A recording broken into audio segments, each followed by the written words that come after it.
Hello everybody, this is the Titanite Gamer Dude here, and welcome back to my Lucas guide. I'll keep this one rather short because I want to just go over the throws. Alright, and so down throw is like 1% combo throw, 99% damage. Because if your opponent DIs out past 0 or no DI, you can't get anything. Except at 0. At 0 you can get fair. But I think with Rage you can't really get it. Because they just go so far up, you have to double jump. But you have to double jump to get it. Which could possibly end up netting you nothing if they DI away.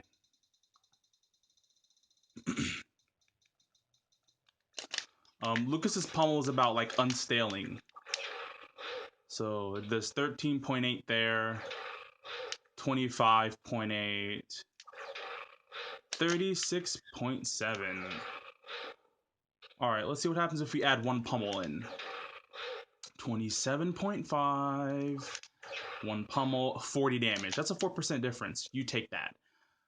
His down throw also has the most invulnerability frames, or invincibility frames in this case, at a massive 40 frames. So it's his best throw in doubles for setups, and it's his most damaging throw. Let me go over, okay, pivot grab comes out in 15 frames and is active on frames 15 to 20, 49 frames of total animation. I mean, it is a tether grab, it does have range, and it's disjointed, so it's serviceable. Standing grab comes out in 12 frames, is active on frames 12 to 17, and has 46 total frames of animation. It's pretty decent for the range it has. It can be used to like snatch landings or over aggressive opponents. Dash grab has 14 frames of startup and is active on frames 14 and 19 with 54 total frames of animation. With attack canceling, you can make it have more reach than it normally would. Like, let me just compare, like, okay, normal dash grab. Yeah, that's a good difference. It allows you to do that in neutral, which is important. But just make sure you know you're going to hit it, or, you know, you're going to get punished. Alright, so I already went over down throw. Now I'm going to go over forward throw. Forward throw has 23 frames, 23 iframes. And in case no one knows what invincibility is, it's basically where your hitbox, or a character's hitbox, can be interacted with by like hitboxes and other types of like, you know, ranged attacks and disjoints and another character's hitbox, but the attacker will suffer hit lag. But anyway, forward throw is basically used for stage controller for unstaling other throws. It does 12%, which is not bad. Or 12.6%, which is not bad. Back throw. 20 frames of invincibility. It's basically a kill throw, and it's useful for stage control uses. That's pretty much it for back throw. Up throw is the kill throw. Like, if you're on like Yoshi's Story and with that blast zone in that place and the ceiling being low, this can kill earlier, but this is like the kill throw you want to go for. It has 25 iframes, and that's pretty much it for like Lucas's throws. That's really it. There's not much else. Nah, I can go over some more stuff. It's only been like 4 minutes. Alright, I guess I can go for his specials now. I'll go over PSI Magnet first, because this tool is really good. Alright, so PSI Magnet has 19 frames of startup before the hitbox becomes active. The hitbox is +0 on shield, or just 0 on shield, which means that if they don't have a frame 3 option or faster, you can just down tilt afterwards, you can jab after, you can pressure afterwards, you can just go for like forward tilt, you can up smash, up air, go for short hop fastball aerials, grab. So that's really nice. It has 27 total frames of animation, which is like, that's really hard to punish in neutral, but it's not something that should be spammed. Frame 7 is the start of the absorption detection against energy projectiles. And on frame 6, the wind box starts. And it increases in pull strength proportionate to the opposing character's percentage and to Lucas's rage that he has accumulated. So, like, what am I doing? 150? No, let me just go to 999. So, like, as we can see, there's like no pushback on the ground version, but for the aerial version, yeah, you just slides, right? So he slid that far when Lucas has no rage, right? Let's get a good look at that distance. About 13 squares. Went a little bit further. Went noticeably further. And boom, went the furthest possible. So yeah, that's really cool about PSI Magnet. And I also just recently discovered that, but I thought I'd rather just put it in the Lucas guide than make a separate video on it. I can just always, edit the comment and that will just get to that part. Um, if you do manage to absorb a projectile, you can act as soon as frame 1 after it gets absorbed or when it gets pulled in, which is insane because you can jump cancel it, you can spot dodge cancel it, you can roll. And jump canceling is really good because when you jump, you get access to like air dodge, you get access to short hop, full hop. You can go for like, wave bounce mix-ups with, your other specials. Magnet's also useful for like general mobility and wave bouncing and B reversing. On hit, it's also a combo starter. Ooh, I can't do it apparently. Oof.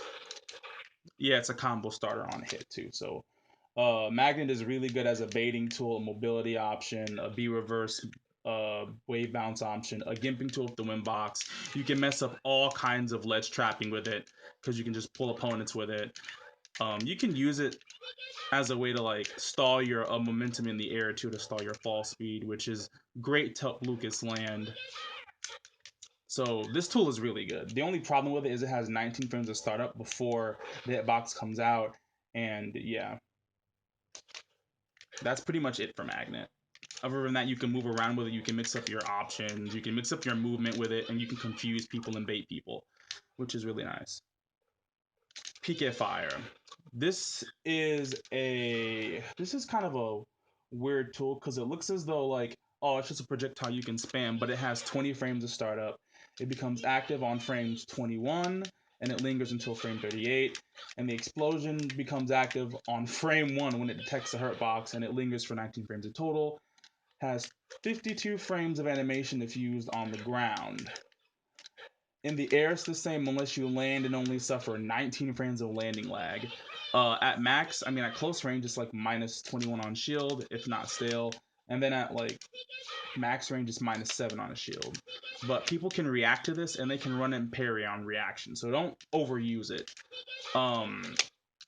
The grounded one, I guess it can be used as a mix-up if like you've conditioned people to like, oh, you're jumping around and they think you're gonna wave bounce PK fire or be reverse PK fire, and you just don't. You just stay grounded and you use it.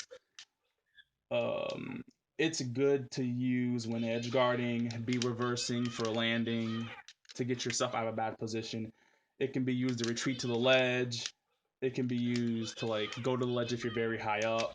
You can hit players who are just mindlessly approaching you. You can use it to like you can use it like that to snipe other characters' landings, which is really good. You can use it to annoy other zoners because the projectile itself will just dissipate other projectiles, or it dissipates a lot of other projectiles when it's used and when it's out. So it's really good for that. You can also use it to like control platforms. Like, let me go over here and show you. Since it goes so far like horizontally, you can just use it to control platforms, which is really good. It also kills because it has a lot of knockback. So 100%, that can definitely like start killing people if they're off the stage and they get hit by it. It does have a small like hitbox though, but it travels so far, I guess it kind of makes up for it. PK freeze. Oh man. here come the PK Freeze memes. Anyway, PK Freeze is kind of special. It is completely transcendent. That means nothing can interact with it when it is just out, when it's active, or even before the hitbox is out, which is pretty freaking cool in my opinion. It has 40 frames of startup to 92 frames of startup if you hold it for the max charge. It's minus 14 on a shield with no charge. With a max charge, it becomes minus 5 on a shield, which is actually ridiculous. The hitbox is only active for like 3 frames or 4 maybe, I think. Correct me if I'm spreading misinformation. And it can have 66 to 118 total frames of animation. So because it's transcendent, that means players just have to guess where you're going to place it, and they have to avoid it or shield it and hope they don't get shield poked if their shield's low enough, or risk getting carried off stage by it or put in a bad position.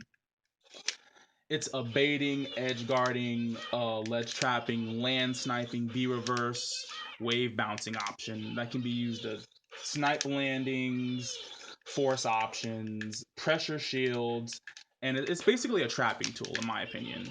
You can also just like let it go early in order to bait people. Like if they're off stage trying to recover horizontally, you can just toss it out, and then you can force them to change their recovery trajectory, which can make them vulnerable to down smashing, two framing with angle down F tilt, or PK Thunders and PK Thunder edge guards. It's pretty good, especially like in tandem with platforms, because Lucas can just hide. He can just hide beneath the platform and use it, and it can also be like an option you use after you get an up on a platform, and you know they're forced into a tech situation. You just use PK Freeze. You just cover all of it. You can just cover platforms with it, making it really good for that. Oh, there goes tether warping. PK Thunder. This tool is also special. So PK Thunder is really unique. It has 20 frames of startup, lingers for 2 seconds, which is about 120 frames after 20 frames is out. After 20 frames of startup, mind me. It can shield lock and it can parry lock opposing characters if it hits a shield. It hits every 6 frames. The orb is the hitbox that basically pushes opponents away, or pushes opponents left or right, determined by the direction the orb is moving. So if you're moving the PK Thunder right, they'll go right. If you're moving it left, they'll go left. The whole hitbox is transcendent. That includes the orb and the tail. So unlike Ness's, in which like you can clank with it, you can't clank with Lucas's. So again, it's one of those tools that it's normally used for edge guarding.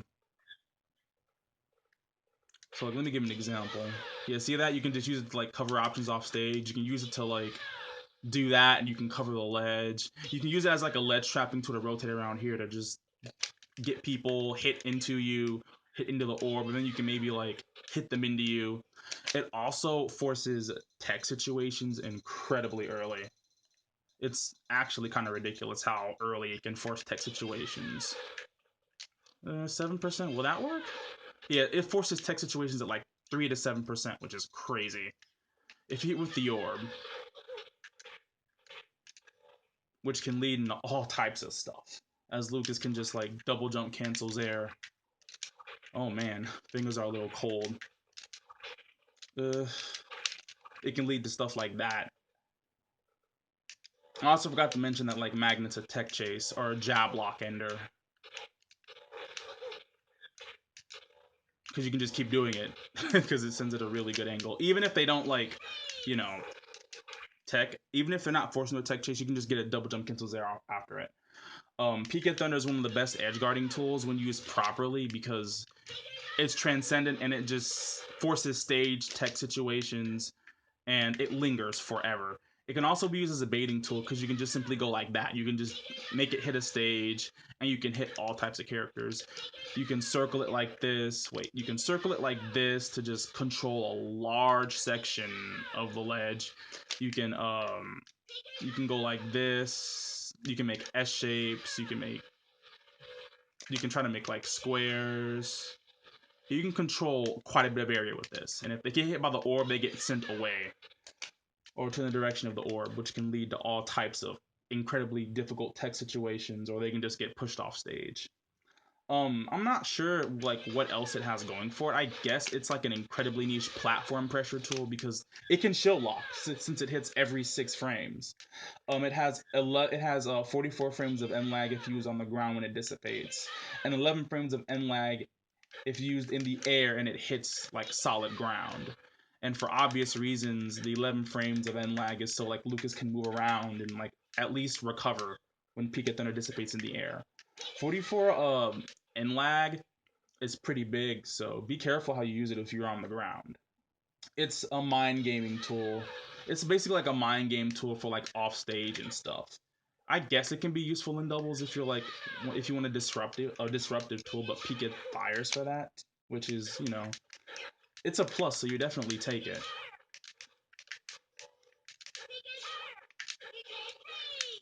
That's pretty much it for like his specials.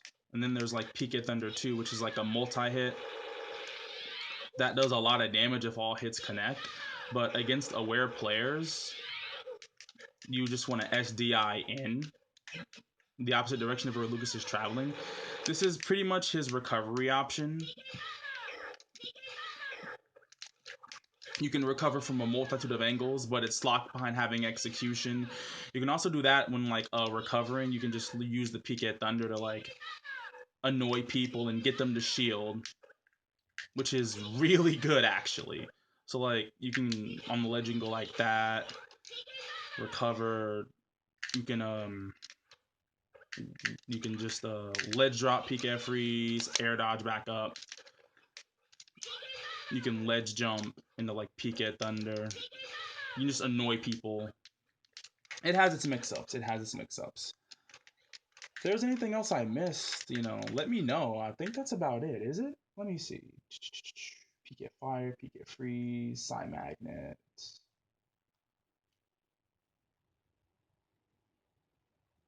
And peek at thunder. Oh, the peek at rocket. It can be used as like a tech chasing option, but it's slow. So I don't think it'll ever work. I guess it's theorycraft, but you can have setups to where like you can get people hit by the orb and you can try to hit them into you, which is okay. Also, if you hold down when you're in PK Rocket, he'll bounce off the wall. The ledge snap on it is pretty good too, and you can delay. If you hold down, you can delay using Peak Thunder for a while, which is really cool.